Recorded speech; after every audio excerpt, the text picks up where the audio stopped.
Hello, everyone. Today we're going to talk about SharePoint lists. I see a lot of people trying to use a list like Excel, and like any tool, there are pros and cons to different tools and how you can apply them. I'll show you a few tips here, which are like SharePoint tricks hiding in plain sight. Let's get into it. So here we are on my modern sandbox site. I always should have a sandbox site to play with and practice and learn. That's what we're doing today. So here on the home page, there's a new button, and here I can create a new list. Now I'm going to get into more detail about creating lists in my next video, but I just wanted to point out here that there's a whole bunch of pre-built lists.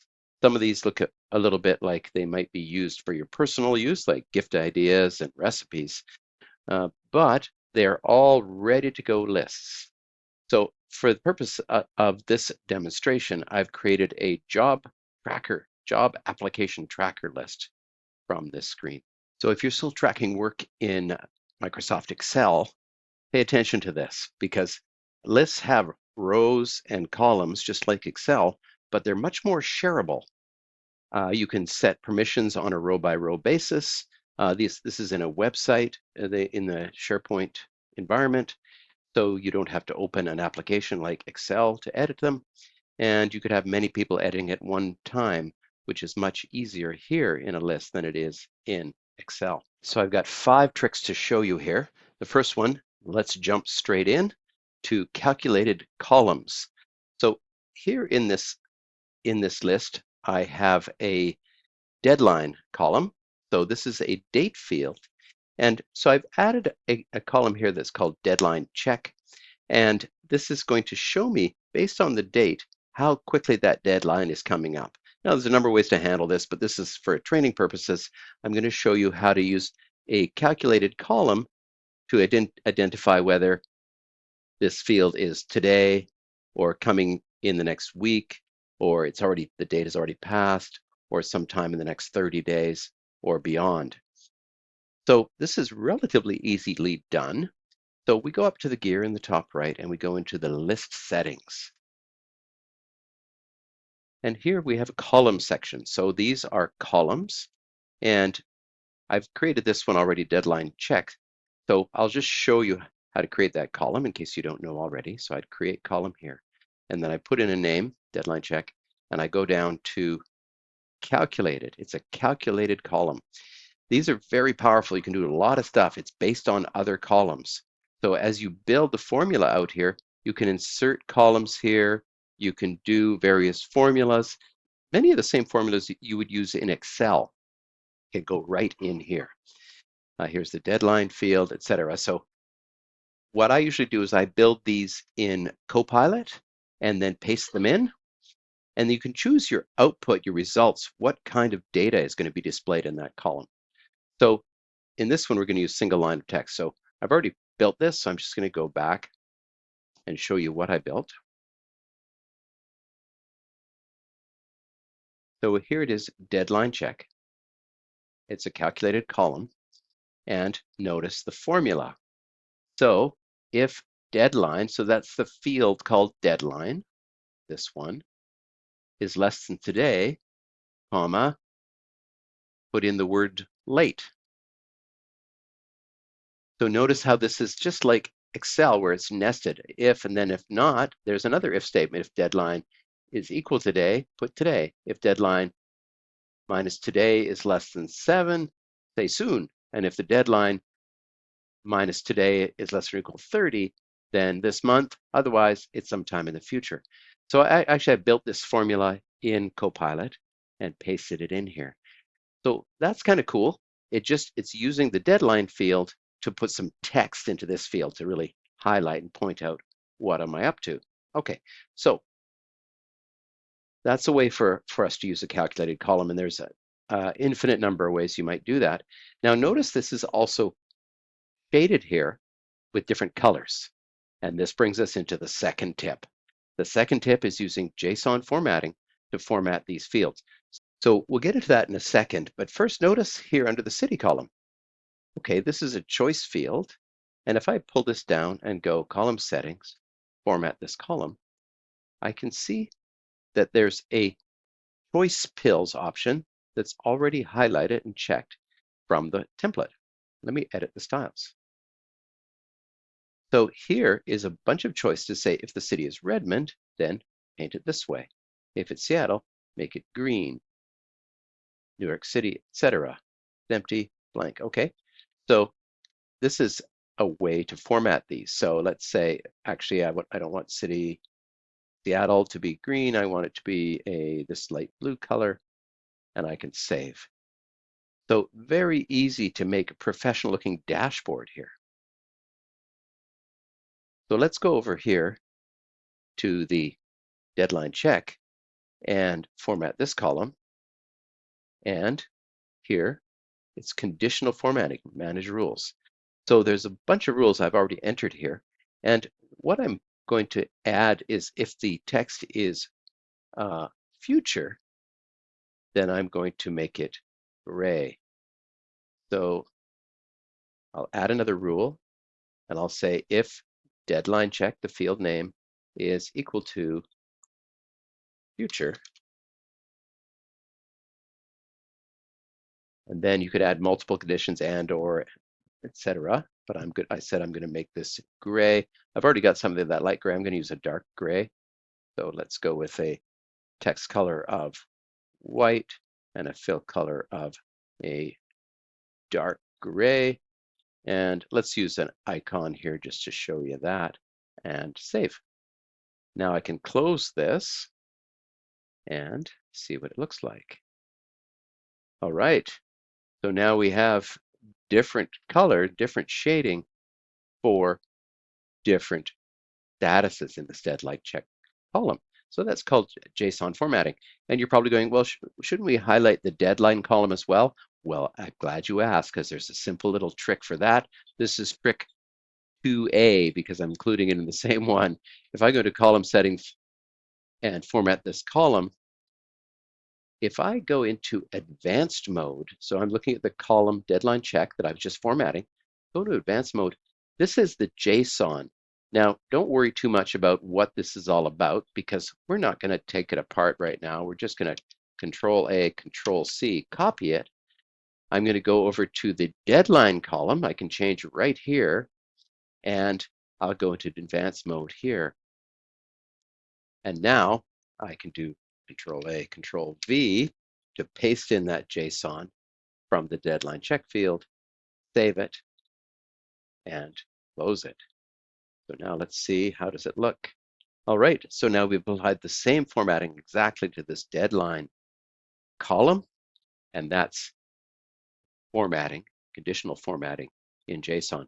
Now you can do a lot with that, so we're just showing you where to find it, and it's you get to have the fun to figure it out and play with it.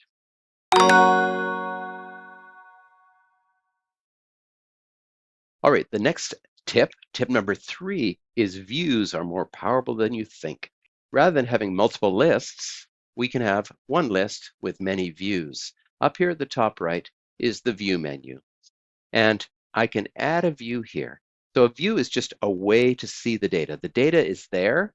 A view changes the way we see it. It'll change the columns that are displayed, maybe filter out some rows, and the order of the columns. All of that is available to us.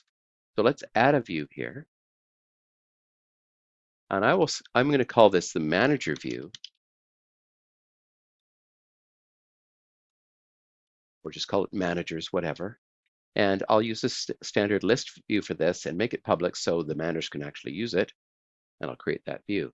Now, what happens in modern SharePoint when you create a view is nothing. It just creates it, and it's exactly the same what you just saw. So what you do now is go and edit this current view, edit the current view.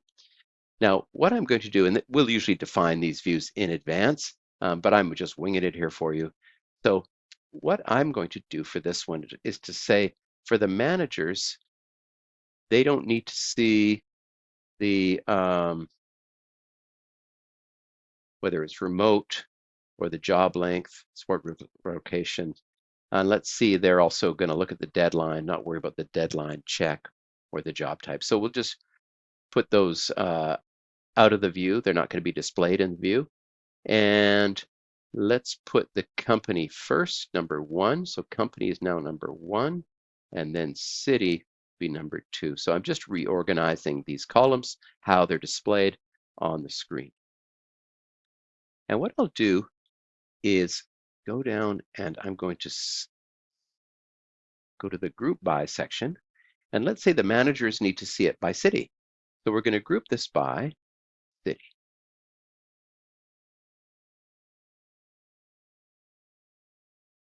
There's the city field. And we'll take a look at what we've got now. Say OK. Okay, I need to refresh to make those changes stick. There we go. Okay, so this is a group view, so I can expand that. What's in Austin?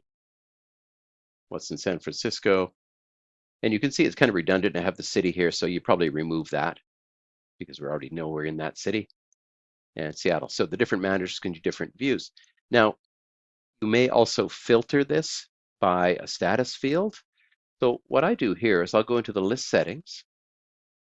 And I'll go down and I think there's a status field here. You know what? Let's use the deadline check field, and let's not show the future ones. So deadline check could be, sorry, calculated field we looked at a moment ago. So let's say for the managers that they only need to see what's coming up in the next 30 days or what's past. So for things that are more than 30 days, we'll filter them out of the view. Okay, so I'll just go back here, back to the job application tracker, and here's the manager view, clicking on it, and I'm going to edit this view. So edit the current view. I said we'd remove city from that because it's redundant. Okay, and down here I can sort. Let's sort by deadline and put the oldest one first. So that's ascending order, sure.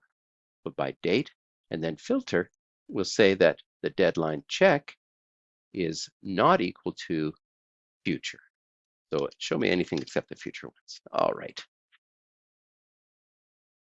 Okay, so now we only have 1 in Austin, 2 in San Francisco. Okay, and then you can grab the link to that view. You could share it. You could put it in the menu. These are true web addresses to get to those views. Very, very powerful. I could have another view that would show only overdue items using that filter capability you just saw. And only the things that are assigned to me, if I have a person field in here, all kinds of ways to use views. Trick number 4 is rules.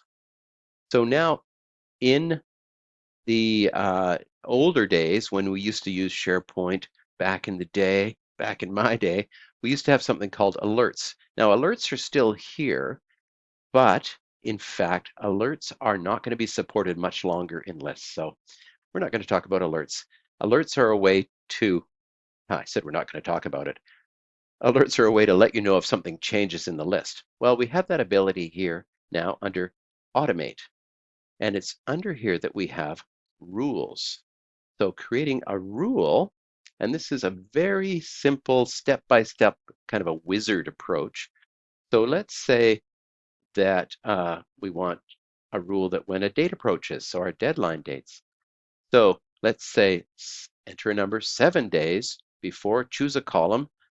So it'll list all my date columns here, deadline. Send an email to, and we can send an email to the person that created the record, person that modified it, or me. So let's say the person that last modified it. And now I've created a rule. And now I can create multiple rules in here, and they're pretty powerful. Modified, created, deleted, or date approaches. You want to do anything more than this, you're going to be using a Power Automate flow. But for the basic rules, just use these tools. Okay, the next tip is really related to that, and that's here, quick steps. So create a quick step. This is a brand new feature, and quick steps are a way for you to select an item, and then you have a quick step or a shortcut available in the Automate menu or in the More Options menu. So for example, I might draft an email. So let's go new email.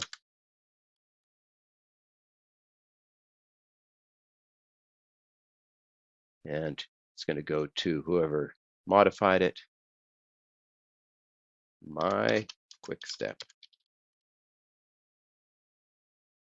And then include a link to the item. Display conditionally always show this quick step.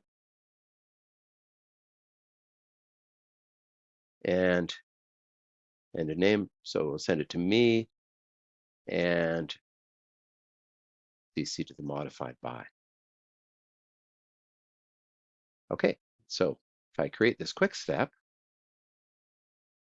and now close that, now I've selected an item here, this one. I can now go into the quick step menu and new email. So automate new email. So here's the quick step. And it's opening up an email. It's grabbing the email addresses from the list. There's the subject line, and here's the link to the item. Not pretty, but I would take this and I would cut it and I would put it here, Control K, and paste it in. All right, so that's a quick step feature. All right, the last trick we're going to talk about is attachments. So notice when we have any of these items, if I click to edit this, down at the bottom, there's an attachment section. So here, yes, you can attach items to your list, but what works a lot better is if you store files in SharePoint and then you link them to the list. So rather than add attachments here, what I recommend is this. So I will go up here and I will go into the list settings and I will go advanced settings and scroll down, attachments. So disabled, so disable an attachment so nobody can attach anything to the list. And instead, what we're going to do is we're going to link to it. Okay, so it's going to warn me about the attachment being disabled. Any attachments that are already there will be lost. Okay, great. All right, and then I'll add a field here, and it'll be a link to the job description file, which could have been attached, but I would much rather have it stored in a SharePoint library. And we can do it this way, job description. And down here, I'll say OK to save that. And then I can take a look at my documents here and imagine that this placeholder is a job description. So if I go and copy a link to that, link is copied. Now I'll go back to my job description, job application tracker. Let's refresh. I'll click this first one and I'll edit it. Now, first of all, we should see no link for attachments at the bottom, right? And let's enter the URL of the job description. So I'll just paste that in there and I will put job description as alternate text. Save. So now when we look at this, if I open it again, scroll to the bottom, there's the job description link, and I'll be able to click to open that file up. So it's available here in the list, as well as if somebody came in and went into the documents and viewed it there. I hope this gives you some tips and tricks that you can take and develop on your own. And feel free to like and subscribe. I will be doing a video very soon on converting Excel into SharePoint lists. So that'll be nicely connected with this one. All right, I'll talk to you again soon. Bye for now.